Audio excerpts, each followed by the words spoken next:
Go to bed, bro. This the War Report coming live every Tuesday at 7 with Steve, Cat, Ryan, Amanda, and Eric. And the voice of NEW, Vince Berry. Hitting all the topics like a clothesline flurry. Turn up your speakers and hear them out. You can listen from your car, even on your couch. They too raw, who NXT? Handing out SmackDowns, follow on IG. Plus, it's sponsored by Tag Me a Date. Go to YouTube and sub now for every update. It's all wrestling here. No safe space. Now listen in. Time to hear from some of the greats.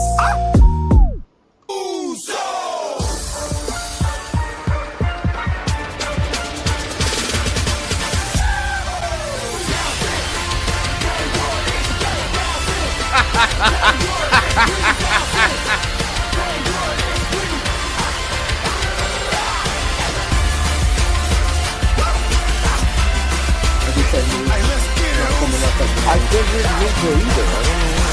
It's not paranoia. It's the Uso. Welcome everybody to another edition of the War Report After Dark. I don't know about you guys, but I'm feeling extra oozy tonight. We got so much to talk about. Not the greatest mashup in the world, but the best one that I found. Welcome everybody to another edition. What's going on, guys? I was wondering where that was going at first. I was like, where's this song going? Now I get it. That's what I was hoping for. But, so before we dive deep into it, David Roscoe over at YouTube. This Monday will be 22 years ago when Trish Stratus became a next Nadia Comaneci, winning her first women's champion at Survivor Series 2001 in a 6-women pack match. Some things never change. Nope. He also would like to remind us that Damian Priest will be the next World Heavyweight Champion at Survivor Series 2024. We will talk about that. I very much disagree with you. Damian Priest was right about what he said to Gunther last night on Raw. True. And Damian Priest will be the next World Heavyweight Champion. We will dive into that when we get to Raw. But, you know, David likes to get it all out there at the beginning. And I very much disagree with you, sir. So we are going to dive into that when we get there. But we have to start this week going back to SmackDown. Because everything that we've been waiting for has happened. And we got Sami Zayn feeling oozy again. And Roman finally accepting him in the... Yeah, we do. And then Roman accepting him in the end, and they all throw up the one. It was great. I loved Sami's promo. I thought that was great. And I liked the cinema of it all in the end. You know what I mean? The pauses, the Usos throwing up the ones, then Sami throwing it up, then Roman throwing it up. I loved everything about it. And, well, I'll let you guys jump in before I... So I've heard, and again, this is just me kind of listening to things. Is it a 5-on-5 Survivor Series match? So it sounds like they are each going to find a fifth, which this is where I'm not okay. Well, me too. It depends on how it goes. But first off, War Games. Have to get that out there. If they each bring another Oos in, I'm good. If it winds up being Seth Rollins and Bronson or Cody, I'm not good with it. I was thinking Cody. That's what I feel like they're doing. My thing, well, I'm kind of thinking that way too, and I'm not okay with it. Because this should be Bloodline versus Bloodline. Now, yes, you could sit there and say Sami Zayn is not true blood. Okay. He is an honorary fucking Oos. He's the biggest part of the story and has been for 3 out of 4 years. Yeah. So I don't want to hear that shit. Eric, go ahead. Just to add to that, if you're gonna, if somebody's gonna try to use that, the whole Sammy thing. Oh, he's not blood. Well, neither are the Tongans. They're not blood either. Yeah. But they are family. But they are family. Yeah, but they're not. Through marriage and everything else, they are. And adoption No, and they're all not. that. Yeah. They were adopted by Haku, weren't they? Aren't they like? Yeah, but Haku's not related. They're Tongan, not Samoan. Totally Yeah, different. There is a tie though within that bloodline in Haku. There's a tie, somehow. but it's not through family. But it's more like blood brothers. It's kind of like it's like more the way connection Peter than Cody Maivia is. Right. It would be a lot more connection than Cody Rhodes or Kevin Owens or Randy Orton or Sami. Sammy's the only one that makes sense. But I'm just saying, if you're going to throw Sammy in, then I'm going to counter with that. That's all. I get it. So Sammy makes sense because he was such a big part of this bloodline, the entertainment-wise, and he brought something out of it. And I feel like Cody doesn't belong. I feel like they rushed this Cody and Roman being cool with each other thing. Like they shouldn't. This should be like The Rock and Stone Cold. They shouldn't really be cool. Now, let me throw this at you. Now, let's say it is Cody. Then the only thing that makes sense for Solo's team is Rock.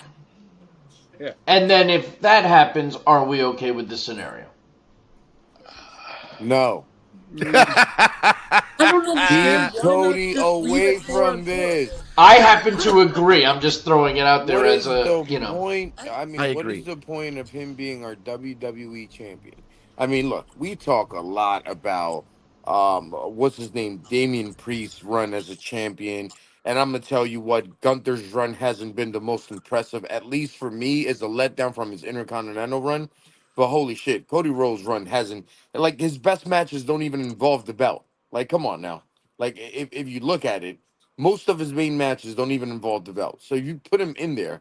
Like, what are we doing with the most prestigious belt? And I'm saying this with air quotation marks as I'm saying this.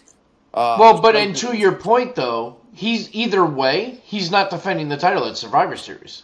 As of right now. And he didn't defend the title. There should be enough of course he should. Storyline. There should always be a world title on the line at a big pay-per-view, especially one of the big four. I'll go as far as this. I'd rather see him as a special guest referee in the Randy Orton feud with with KO, instead of him involved in the bloodline. I'd rather see that. Yeah.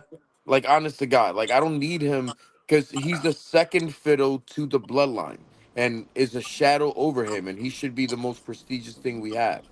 And that's my issue with it.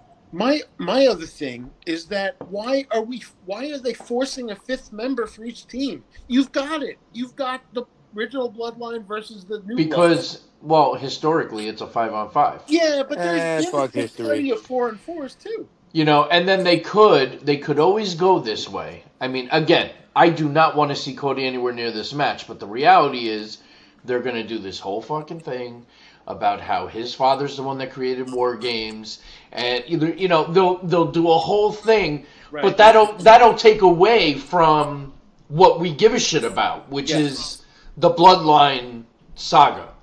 Yeah. Now, I will say, this is a great way for them to bring back the wise man. And he's the one that brings in whoever this fifth person's going to be. CM Punk. But now, would we be okay with that? Would we be okay with Brock Lesnar? Like, none of it makes sense. No. Unless it's somebody within the tree. My God, it's Lance Anoa'i. Well, like, they hired the big guy, right? That's official, but he's going to NXT, so it can't be him. Well, yeah, didn't they say they had a couple? It was Hikuleo and then Lance. Isn't Lance under contract now? Oh, is Lance? Well, yes, and one of them was I was hearing is going right to NXT. The tall guy. The tall one, right? And Zilla is still at like House of Glory and stuff like that. Not signed yet. So now that would be interesting. Lance on one side and Zilla on the other, but Zilla's got that Teddy. But that would make more sense. Here's my other thing. If it's a fifth person for the newer bloodline, it would have to be The Rock, because if it's not, you can't just throw in last minute they are not family member with no nothing. You want to bet? That. You want to bet, Eric? They're gonna throw in a fifth random ass family member, and then the other side's gonna get like Cody or something. You're also assuming that The Rock is available. No, I'm even hearing that he's not going to be available for Mania this year. I can tell you this much. I think first of all that's a way to sway to delay the storyline, and then they surprise us at the end. So I don't know how. I think it's too early for him to be like, oh, whatever. He wouldn't have said it because it affects ticket sales. So I think it might be a host. That's what I think. Secondly, there's no way you throw The Rock into War Games with so many bodies going around as big as a star as he is. You put Rock in a one-on-one match, and that's the most his agent would allow him to do. And we're lucky he allows him to do that. I mean, that's a fair point, too. But then, on the other side of it, too, The Rock did recently come out and kind of, like, hint, like, shit's going to go down. Yeah, but I think that he might do an appearance afterwards and might cost somebody a match or something like that. But I don't see him being involved in the actual match. Tara says it kind of doesn't make sense because Brock's connection to Heyman. It makes absolutely no sense. That's the only way it makes sense is the connection to Heyman. But that doesn't make sense at all for this match. Right, exactly. Unless you really count like Roman and Brock having an endless series of matches 10 years ago. Because you remember that was always Brock and Roman main evented a couple WrestleManias. That's why they had them asking Seth because he has the Shield connection with Roman. If this was a random five, random five against the Bloodline, I would say absolutely makes sense. Yeah. But when you're doing Bloodline Civil War, it doesn't make any fucking sense. Yeah, and just for my money, keep Seth and Cody as far away from this as possible because, like, I still like Seth. To me, Seth started doing that Joaquin Phoenix Joker impression like 2 or 3 years ago, and he's lost a step ever since then. It's gotten very old now. And Cody now, but they have an out with Seth. Because they can do another one-off with Bronson Reed. The problem is they now announced it for next week as their final match. Well, why would you do that and not do it for Survivor Series? At that point... Unless it's a Fugazi, and then they make it for the pay-per-view. And they put each one of them on either side, which...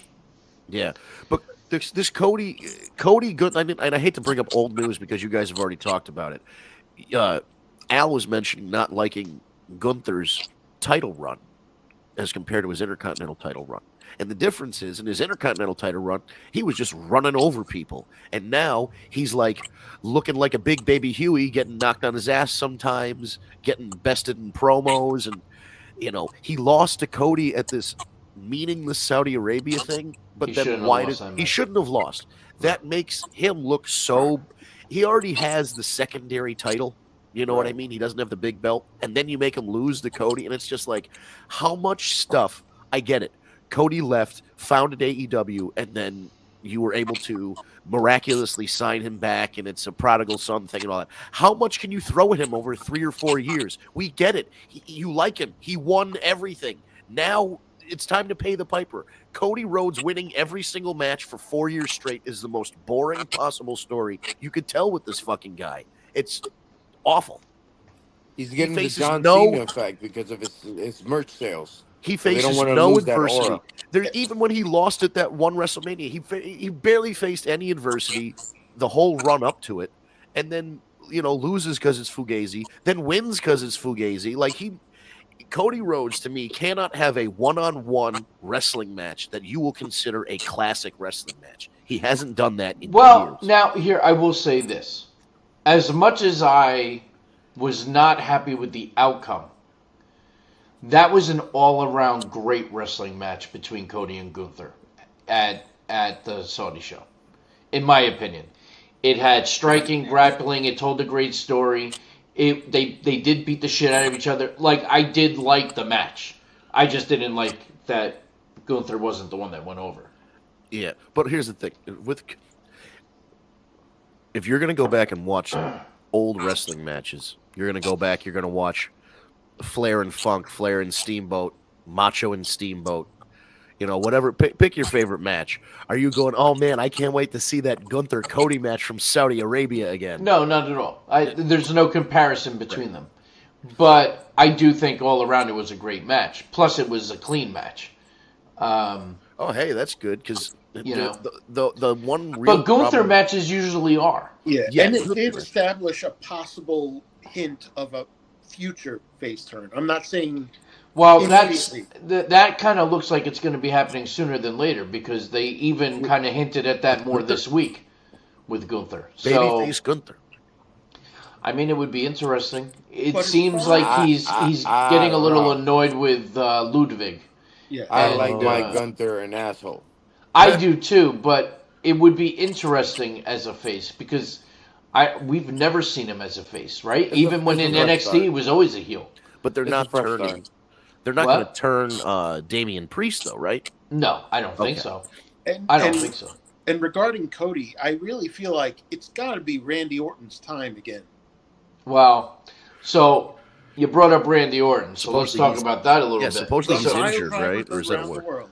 Right. So now, of course, they wrote him off TV. He gets a pile driver, which, by the way, they sold great. The pile driver wasn't great, but the sell of the commentators, the whole thing, because the reality is we don't see pile drivers very often in WWE. You know when the last time we saw it? That What? John Cena CM Punk match. I was just thinking that, but that was 12 years ago. Yeah, but you know what, though? We've seen Canadian destroyers in WWE, and that's kind of like a pile driver. Right. But like a traditional pile driver, yes. So I like how that all played out, but it looks like we're not going to see Orton for some time. So I'm sure he's just getting some time off. But does he come back as a heel? I mean, as soon as he comes back, he's going to have to finish his stint with Kevin Owens before anything with Cody. But what do you do with Cody in the meantime? Like, who do we have to go after the title? Shinsuke Nakamura and AJ Styles. I wouldn't be surprised if Shinsuke gets released very soon. My ideal scenario would have been, and this can't happen because of scheduling especially, but, my ideal scenario is Rock takes it from Cody and drops it to Roman at Mania. And I know that match does not need the title at all. However, if a match is going to overshadow a title match, then it should be the title match. All right, so now let me throw this at you, right? Because you like to call yourself a traditionalist, which titles need to be defended. Yep. If The Rock wins, then that means he has to be committed for the rest of the year. That's why I said schedule-wise, and it's not going to work. It can't right, work. it just wouldn't work. I mean, you give him the belt, you're not going to see the champion. In a perfect world, that would have been my scenario. I would have been okay with that too. But let me throw this monkey wrench in it, because let's say you put the two titles on The Rock and Roman, and you go to WrestleMania. It's winner take all. The final boss, the head of the table, the head of the bloodline. Everything is up for grabs in this match. If The Rock, first of all, Roman has to win to cement himself as the new guy. But if you're saying that The Rock wins a title and whatever, and you're worried about him defending it, he can win it at WrestleMania, and then somebody can just cash in a Money in the Bank. Like Roman and the bloodline can be so mad at The Rock that they jump him. And then somebody runs out, cashes in their Money in the Bank, and then the title's off The Rock, and the feud still continues with the bloodline. You can get the title off him. It doesn't matter, I mean, that's true. But which title do you get off of him? Do you take both at that point? I don't know. I really feel like he had that Brahma Bull title made for a reason. I feel like he's not going to win either of the other titles because he has that final boss. He just looks like a goofball walking around with that thing, though. Oh, yes, but I also think that's part of it. I think The Rock understands that he's a corny motherfucker, and that like to get some of the heat, he has to lean into this. I'm this Instagram influencer guy, and like all this corny stuff that he does. The more he does that, the more heat it's going to get. So walking around with this awkward looking belt is just it all adds to the presentation. I love that fucking belt. I don't know if I'm the only one. I love it. I wish they sold it. Which one? The Rock's belt. Oh, I love it. The I like that one a lot. Brahma belt. Yeah, I like that one a lot. It's like the first Hulk Hogan, the first belt they made for Hulk Hogan, WWE back in the day, like that era kind of belt. It's very classic looking. He was supposed to have a belt like that way back when he won the title. When Stone Cold had the Smoking Skull belt, but it never came out. It just never came, on TV. You could get it on there was the video games. You could unlock it, and there's pictures of it floating around. But they never actually used. I think you were able to buy it too. I think you could buy a copy. Yeah, you can still buy it. Yeah. Wow. But that would have been badass. I mean, no one's disputing that it's a cool looking title. But it doesn't. No, it's not a title that has any lineage or legacy. It's just The Rock had this cool belt made. So yeah, I understand how weird that is. Fucking Rock. Only The Rock could do that. Oh well, actually no. The $1 Million Man made it, and we acknowledge his belt. He made $1 million belt. Where the hell was that in WWE? There was and everybody loves that belt. It's one of my favorite belts of all time. So I love that belt. You can have that kind of thing. Hey guys, so we got a good question. This is from Antonio. Okay, fellas, question: do you think wrestling is more entertaining now compared to the '90s? Depends when in the '90s you're talking about. Yeah. Well, that's true. I mean, listen. Wrestling's funny that way, right? Because it kind of goes in waves. It has its ebbs and flows, yeah. Right. Even this era was kind of on the downfall for a while. A long time. But then this Bloodline story became one of the greatest storylines ever told in professional wrestling, going on 4+ years, which kind of rejuvenated WWE in a lot of ways, and then a lot of other things, of course, along the way. Yep. And then with AEW and a little bit of competition and somewhere else for the guys to go. But then you have the Attitude Era and the era of the NWO and then the War. I mean, I don't know that there was ever a more exciting time to be a wrestling fan than that Monday Night War. I don't even think you could really compare at all.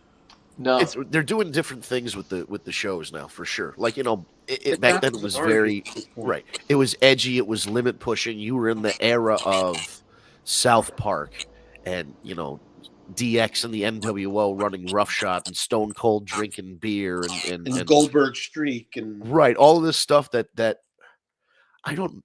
If the Big Boss Man cooked Al Snow's Chihuahua Pepper in 2024 and made pepper steak, you couldn't do it. You couldn't do it in 2001 or whatever. You probably couldn't even make Mrs. Doubtfire these days.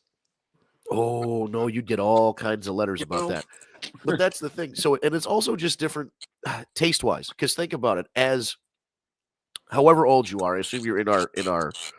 See, there it is. This is the point I'm making, Antonio. This is the Dudley Boys slamming old ladies through tables. Exactly. We can't do that shit anymore. But that was the wrestling that we grew up with, and that's the stuff that we love. If you talk to a kid who's watching this stuff right now, and you talk to him when he's an adult in his 20s and 30s, he's going to go, oh, man, remember that great Gunther Cody match? And you're going to go, you rookie, looking at blah, blah, blah. We're going to talk about the young kids like that. We're going to turn into our fathers. Right, but this is what they grew up to, and this is what they like. For me and Steve and Kat, we're about the same age, right? So for us, it was it's very cool because we grew up where when we were kids, it was right in the Hulkamania, WrestleMania era. And then we were teenagers during the Attitude Era. So we got the two best times. It was great being a fan at this age. And look, I'm gonna tell you the truth. I feel like you, right? Because I'm a little bit younger than you guys, but I remember loving seeing The Undertaker for the first time coming out in Survivor Series. I remember loving seeing Ultimate Warrior running 100 miles an hour down, like Macho Man being the brightest thing on earth, Ric Flair and his woos, and just being a great wrestler and like falling like out of nowhere. Like Yokozuna being the largest thing I've ever seen inside a ring. Like, there's so many things that I can remember from those times, and I didn't even mention one thing about the Attitude Era, which is the best part of it. It's wrestling for me. Like, I will answer it like I'm my dad, right? Because I'm old. So at this point, I can't say nothing's better than what I grew up on. So, but in reality, if you look at it and think about it, like Vince was just talking about that. He just gave you a bunch of examples in the Attitude Era, but they were all different levels in the card. Like this era is awesome. Don't get me wrong, but we only talk about the main event cards usually. That's true. That's Right. So Everybody had merch. if back you then. take the one thing that is by far above and beyond level better now, hands down, women's wrestling. Can't knock it. Oh, 100%. It's 100%, 180 degrees better. But Well, outside of let's be fair now too. Back in the 90s, the most you got out of a women's match was a pillow fight, a lingerie match. Hence is better. All right, Hence is better. touche. Yeah, you know what I'm saying? So, like, outside of that, like, you know, we could go through every single card. Like, the European Championship matches were hot. The tag team championships, oh my God, ladder matches up and down the gazoo. Intercontinental matches all over the place. Even some of the best. had a catchphrase. Like, think about all the great Hall of Fame WWE champions that were Intercontinental champions during our phase growing up. Like, you had to be an Intercontinental champion first. Like, that was the stepping tool. You know what I'm saying? Like, it's crazy. True. Like, Dave Abbey over on YouTube. The only thing that sucks now is that we lost kayfabe. Well, you can thank the internet for that. Yeah, well, We but lost also, kayfabe a long time ago. yeah, we lost. Yeah, we lost about 20 years ago. But they're starting to do things now. You know, they work these angles on the internet. They work them on social media, and then I think everything Rikishi's been saying is total kayfabe. it probably is. Oh yeah, it's But all. then there's like what was if something? if you think he's working himself, then then it means he's working you. Now there's stuff happening at Fanatics autograph fests and stuff like where I forget who it was, but there was a conflict between some WWE people who were feuding at one of the big conventions over this weekend. So they're starting to do stuff like that again, which is nice because if they're already going to be there at separate booths signing autographs, work an angle, man. I love doing that in the indies too. Hey, Autumn. I saw a funny video about that. It was at this convention, right? Like, and all the big superstars are there, right? MJF's walking by, and then there's this Macho Man, You got wearing a Macho Man costume. and he says to MJF, "Suck my dick," and then MJF, just brushes him off. And then a guy that's Dusty comes up and says, something like Dusty. It was the funniest thing.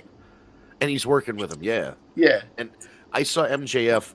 Somebody handed him one of the red Universal Championships to like take a picture with. He threw it on the ground. He like held it with like two fingers like this, and then just like dropped it.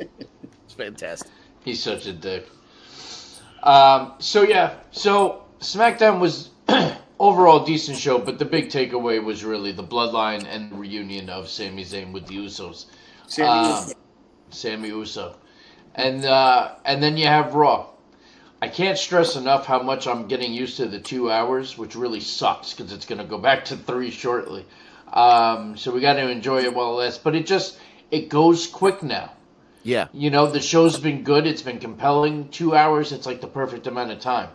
I want to go back to Gunther. The one thing I don't like that they're doing with Gunther now, more than anything, he has a confrontation with Damian Priest last night, and you actually see legit fear in Gunther. That's the first time I think I've ever seen any time of doubt or fear in Gunther in his entire tenure as a superstar. So like a bitch. Right. So why all of a sudden are we turning Gunther into a bitch? I'm not okay with it. Yep. Even if you want to turn him face, he can still be the same Gunther. You know what I mean? Because people respect the hell out of him. He hasn't changed. Who? Roman hasn't changed, yeah. He hasn't changed. No. He's still the same. He's one of the biggest baby faces in the world. And there would be something to be said about a guy like Gunther who doesn't really show, even if he's like, that's the amazing thing is that that the guy, as a human, he's probably feeling fear and anxiety and all of this stuff. But as a character, he goes out there and he doesn't. And that's that's why he's intimidating as a heel, It as a kind bad of guy. reminds me of Brock Lesnar in a way, in that Brock was like, this badass heel, but he was so badass that it turned him face. And that's what I'm saying. The idea of him, Just the respect.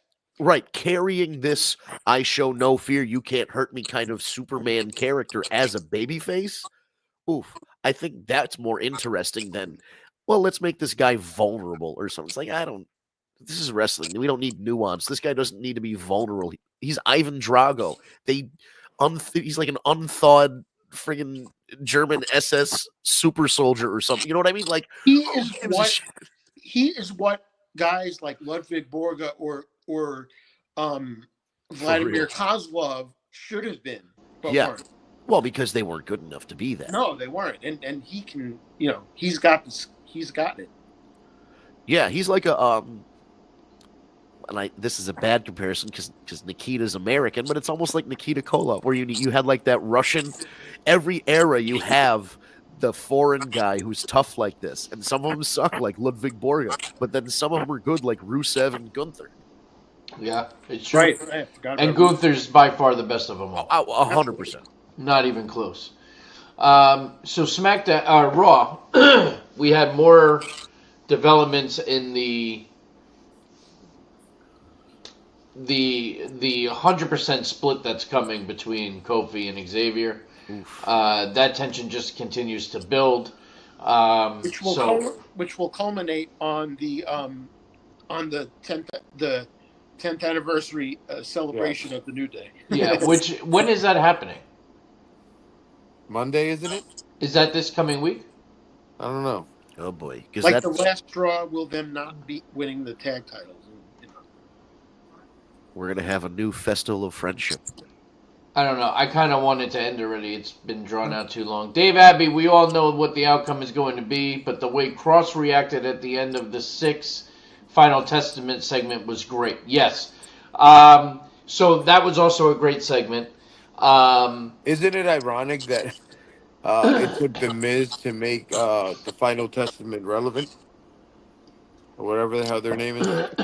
Well, and the help of the Wyatt Six.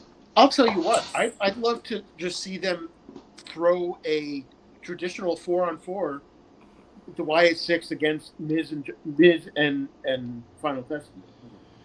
Well, I think that's what they're leading to, no? I mean, that's what it looks like. But now, here's the other thing, too. You're not going to have 3 War Game matches, right? No, I'm saying that would just be a regular 4-on-4 Survivor Series, not War Games in the cage. Oh, do a traditional Survivor Series match. Okay, I'd be okay with that. I mean, that's obviously what they're setting up. They're setting up to do something. That's why they did these 2 teams. You think they're going to change the name to the Awesome Testament? That would be funny. That would be awesome. And none of them have been beaten yet, right? I don't think so. Wyatt Six? No. And this is the first time that they've actually gotten the beatdown. So, even though that they laughed throughout the entire thing, because they're very surprising, though. The only person I did not expect that. Well, but I think that had to happen because they've gotten over every time they show up. So you got to get a little heat out. A little bit of heat. Mm. But it's so funny. The only person I could think of while that happened was Dave.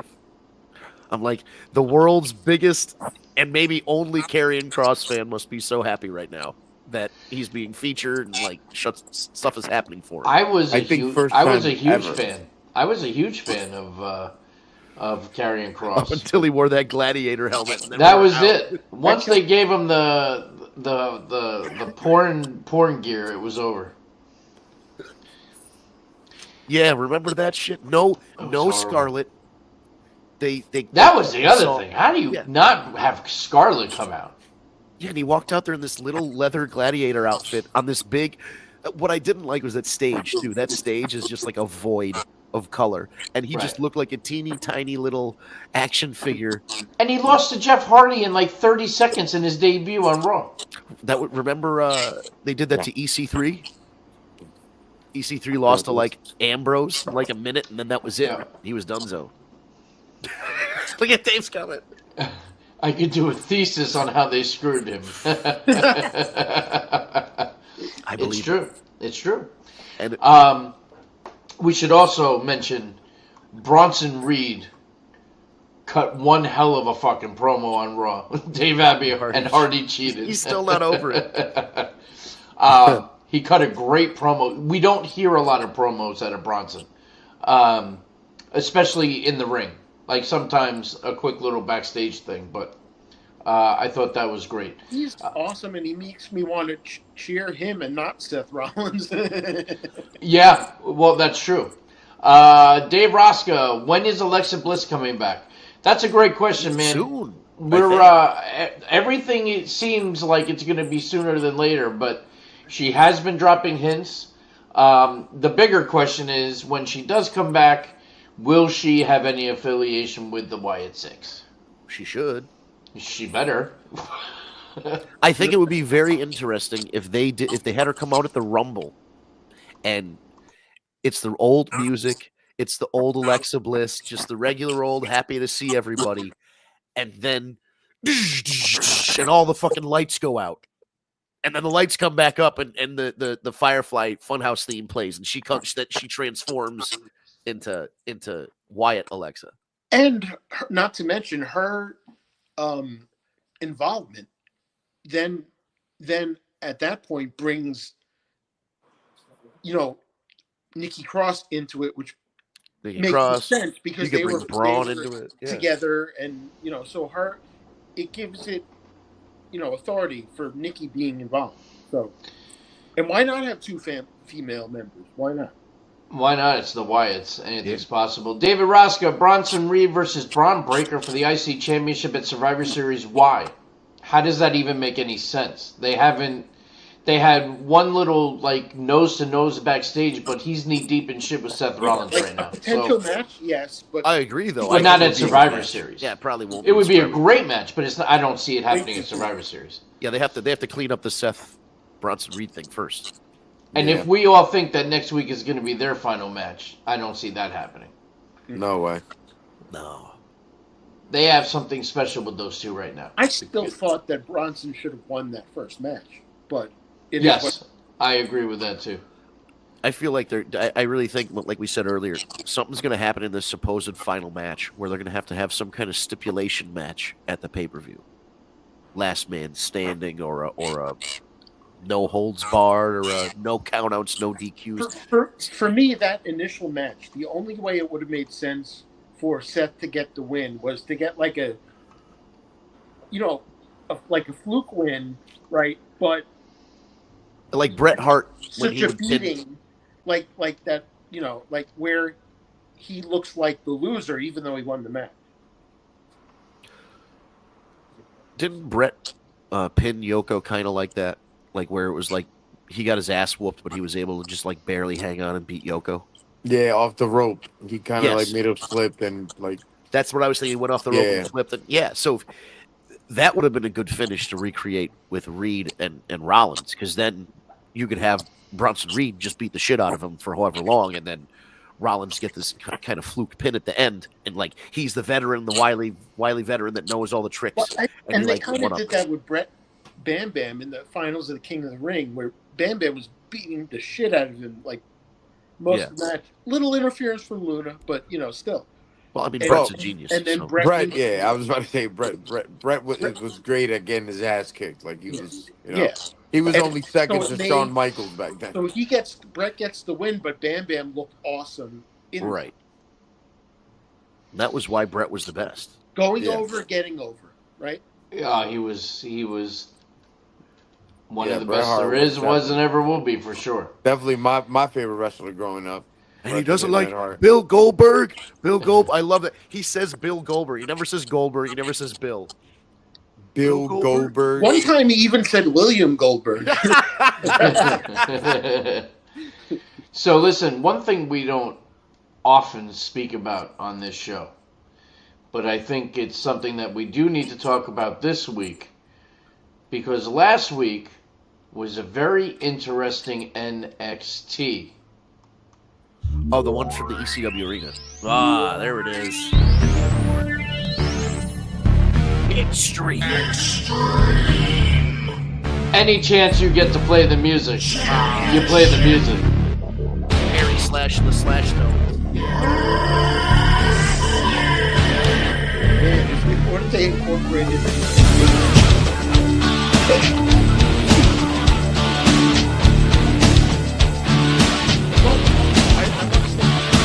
Great things about that show. One was the obvious ECW involvement, but two, the NXT guys did their part as well. Yeah, I can tell you that this was the first NXT I have watched live in its entirety in a very long time. I believe it. You know, more so because I knew Bully was going to be there, and I was very excited to see what him and Trick were going to be able to do together. The matches all delivered. I mean, the opening match was a women's hardcore match that they beat the holy shit out of each other, and Dawn Marie was the referee. Yep. It was nice the way that they incorporated some, although I was still a little kind of confused on to why some weren't there. For example, Tommy Dreamer. Right. Like, Bully was there. They do Busted Open Radio together. Dave LaGreca was there. I was surprised that Tommy wasn't there. We did get RVD, although he didn't have too much involvement, but it was great to see everybody. And we got Guido. Well, I was just going to say, my favorite spot of the entire show was Guido selling the finish. When he goes up and he looks dead in the hard cam and crosses himself and takes the bump, and then the hug and the families coming together in the end. That was great. It was great. Tara says she can't believe Heyman wasn't there. Of course Heyman wasn't there. He can't. Story-wise, he can't be Right. there because he was taken out by the bloodline. You are not going to see Paul Heyman until he is ready to recontribute to the bloodline storyline. And that could be at Survivor Series. Or right before. You're right. One or the other. But overall, it's got to be soon, though, right? Oh, it's got to be soon. Because I need my Wiseman back. So now something's missing. I agree. The final piece. He is the final piece. We got Sammy. Now he's the final piece. But it was a great show. I loved at the end of the match with Bully and Trick, they started doing the Dudley shtick where he told him to get the tables. There was no table, and then all of a sudden the Dudley music hits and Devon comes out with the table. So it was great to see Devon back. It was just a fun show, and every match was great. And it gave a little ECW-ness in every match in some way. It was very well done, and from what I understand, they kicked the shit out of Dynamite in ratings that week. Yeah, but it's totally separate from the bloodline. I don't know how else to explain it. You don't want to... If he comes out, then it's going to diminish the surprise of him coming back out. Right. Yeah. I guess that's... Yeah. Otherwise, yes, but in this situation, no. Right. If this bloodline storyline wasn't happening, Paul Heyman is opening that show. This is ECW. You know, the whole thing. Yeah. Could you imagine when Paul Heyman comes back, the one that actually brings him back is Solo, like makes everybody think he's on his side. And then when he tells him to acknowledge him, he says no, and obviously he holds them by the tie, and then I don't think they go that route. Music hits. No, because they already did that. When I mean the performance when Heyman last time was like, I acknowledge that you are not my tribal chief, and took that bump through the table. I don't see any way there's any kind of thought that he would go with that. He's terrified of them. Yeah. Well, no, I'm thinking, what's his name's arrogance, like, hey, like Paul Heyman's coming back tonight. Oh, actually, they're not going to announce it for us, so never mind.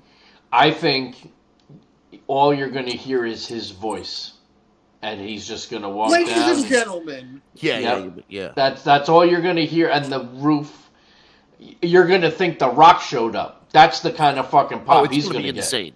It's going to be amazing. Good old fucking Heyman. I love Paul Heyman. He is either so has to good. open up with "Ladies and Gentlemen" or "Shabbat Shalom." Either one. I'd be No. good with either one. And knowing him, he's fucking itching to come back with just how hot the storyline is right now. Yeah. Yeah. Dave Abbey over YouTube, totally off topic, but the Hurt Syndicate is what the Hurt Business should have been. Yes, that's very much true. Oh, it's so good. Yeah, they never Yeah. should have broken up in the first place. But now take a look at what they're doing. They're interacting. They've interacted with Leo Rush. They've interacted with Ricochet. They're interacting with Swerve. They're interacting with Private Party. Their purpose is to take these younger guys and elevate them. And this is what you could have been doing the whole time with the Hurt Syndicate. First, you get them a run and establish them, and then you have the younger guys come in and combat the Hurt Syndicate, the Hurt Business. But now you've got that opportunity with like Top Flight and Private Party, Leo, Swerve, Ricochet, who they're trying to say Ricochet might join the Hurt Syndicate. We don't know. So like, I really like the direction that they're going with this new Hurt Syndicate. I'd be great with that because Ricochet needs to stay off the microphone. This way, at least he'd have MVP. Yeah, I do. I kind of like. He feels a little bit looser right now. Like I don't know. It's still not good. Ricochet's I don't think ever going to be good on the microphone. But right now it's like he doesn't cut a great promo. Tolerable. I don't know what the word is. It's if he was a 2 out of 10 in WWE, he's like a 4 out of 10 right now. He's just a little bit more comfortable. When he was Prince Puma, he never said shit. He didn't have to. Yeah. Let the wrestling speak for itself. He needs a mask again. Oh, you know what? How about this? If Keith Lee can't wrestle anymore, then Keith Lee would be a great mouthpiece for Ricochet. If Matt can't wrestle anymore, then Keith Lee would be a great. Who's that guy? I don't know where that came from. Where did that come from? That was weird. That was very strange. Played off of somebody's thing. That's crazy. Yeah, echo. But yeah, so first of all, shout out Darby Allin. Thank you for the free tickets to Dynamite tomorrow. So awesome. Nice. Oh yeah, why don't you fill people in who aren't in the know? Yeah, so for those of you who might not know, I work for 99.1 PLR here in Connecticut, and today we had Darby Allin live in studio on the Chaz and AJ in the Morning show, and he signed my Darby Allin action figure. He signed my TNT Championship. He was very cool. Like, he stuck with us for like half an hour, 45 minutes, which is like longer than a lot of people stick around. He was having a good time. He was talking about Everest. This is the wildest thing. He goes, so I'm going to climb Everest next year. I've been doing breath exercises. I can hold my breath for over 3 minutes. And we're like, okay, cool, do it. And he's like, well, people will think I'm cheating if I'm just holding my breath in front of the microphone. So can you get me a bucket of water? Like, Darby, what? So we didn't get him a bucket. We had this big glass bowl full of water. He starts doing breathing exercises and then sticks his head in the bowl. And he's got face paint on. He's got the whole thing. He sticks his head in the bowl. He does like 2 minutes and 40 seconds. He's like, wait a minute. I said I was going to do 3 minutes. We're like, Dark, please, you don't have to. You did the thing. The PR guy who came with him is like, Darby, please stop. Please don't do this anymore. You're going to die. Like, that guy's fearing for his job as Darby is doing more breathing exercises. He goes back in. He hits 3 minutes. We're taking phone calls. We're talking to other people. Darby Allin from AEW is sitting with his head in a bucket of water as we're running a show. And he finally pops out at the 3 minute mark. It's the craziest shit. And Vince, it had to have been cool for you to meet him because, before he dies someday. Oh, I know. I can say I met him that one time before he blew up in some sort of giant explosion. About it, but someday I mean, between Everest and all the other shit he does. Yeah, but it was very cool. He did Everest already, or he's going to? He was going to do it this year, but he broke his ankle back in March, so he's doing it in 2025. Okay. But one last thing, if you guys want to see, it is 99.1 WPLR. You can look up on Facebook. There's videos up on Facebook and Instagram, or you can go to WPLR.com and check out the interview as well. Cool. Yeah, and I'll also be going to Dynamite because we're leading up to Full Gear. It's the week after Survivor Series, and it's gearing up to be a big one. I like the card that's set up for Full Gear this year. So we're gonna have a good November of wrestling. Like, we're really gonna have a good setup here. these next couple weeks. Exciting time to be a wrestling fan. You know what kind of seats you're getting? Yes, section 103, row D. So, and it's floor, like it's not the floor where the ring is, but it's the first one level up. Yeah, it's the first set of seats that's like if you were watching a basketball game, you'd be like 5 rows from the basketball court. That's awesome. And TNA is getting a lot of good exposure with the whole NXT thing. Plus, they're hitting on all cylinders as well. TNA and MLW are both doing attendance and viewership records. That people should check out. Actually, for not that I have no affiliation with these guys, but if you want to check out MLW, what they just did, their last thing that's up for free on YouTube, they've basically resurrected Lucha Underground. They're calling it Lucha Azteca. And they had I believe it was called Azteca. I don't think it was Azteca Warfare. It was something. So MLW did a whole Lucha Underground themed show. They have the guy. They're the president of Lucha Underground. Cueto. Yes. So they have him with a different name. Cueto. Yeah. Yes. And they have that. They hired that actor, and he's been working for them, and like basically, they figured out a sideways way. They can't really use the same names and the same trademarks and everything, but they've kind of like figured out a way to do an off-brand Lucha Underground. So that's their thing right now. That's one of those things. If it wasn't for that, we wouldn't have had Pentagon and Phoenix and guys like that. There was a point right around Lucha Underground where like that came up, the first All In. Like all of these fortuitous things, New Japan getting really big with the Bullet Club, all this stuff happened at the same time to help influence like the foundation of AEW and even influence the direction of WWE, because the WWE is completely and I know that has a lot to do with Vince McMahon being gone, but it's just like these guys who we saw doing little things 10 years ago are now doing huge, earth-shattering things. And having multiple companies succeed makes everyone better. Yes, absolutely.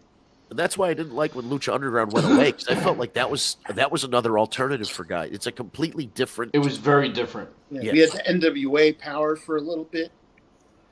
And they're still going, but it's not as... Yeah. Yeah. That's lost a step, unfortunately. Well, we are getting very close to the top of the hour. We have anything else we want to cover before we sign off for the night? Well, the only question I have is because I've been doing this television pilot thing. When Moxley basically murdered Bryan Danielson to win the title, what was your guys' reaction? Like, he killed him. He choked him, he killed him, and then they put him on a stretcher, and Bryan Danielson's dead. You know what I mean? Like, he's dead. I saw it coming. I kind of thought it was coming, but I didn't think it would go. I didn't want to believe it. I just felt it was like way too much for the caliber of wrestler Daniel Bryan is. Oh, like it was too much, like all that stuff being with the choking out and all that. Should have had like a Matt Classic with someone else instead. Yeah, like a better quality of match, not such a one-sided. Like I feel like he just beat his ass. Yeah, unfortunately, I think a lot of it is also real life gets in the way of like the actual injuries Danielson had and all this other stuff. So he was, as much as I thought he was going to carry it into like January and put someone over, the pay-per-view being in Washington, it was against Moxley. I had a feeling he was going to lose, but I didn't think it was going to be, like you said, like a. And I almost feel like they're going to be building up Darby to be the one to eventually take the belt off. I think so. Moxley. It's very possible. I could totally see it. Unrelated. Last weekend was my birthday, and I was treated to Hell's Kitchen. Best meal I've ever had in my life. Wow. Where'd you go? Which Hell's Kitchen location? Atlantic City. and I had the lobster risotto, the beef Wellington, two of the important staples. You go in, you actually see the blue side and the red side. Awesome, the whole experience. Yeah, it's on my list. Dave Abbey, Tony's trying to go as extreme as he can before WWE goes to Netflix. Well, so that's very true. I can see that. And Tyra says happy birthday, Eric. Yeah. Oh, thank you. Well, Right, on that note, ladies and gentlemen, we are at the top of the hour.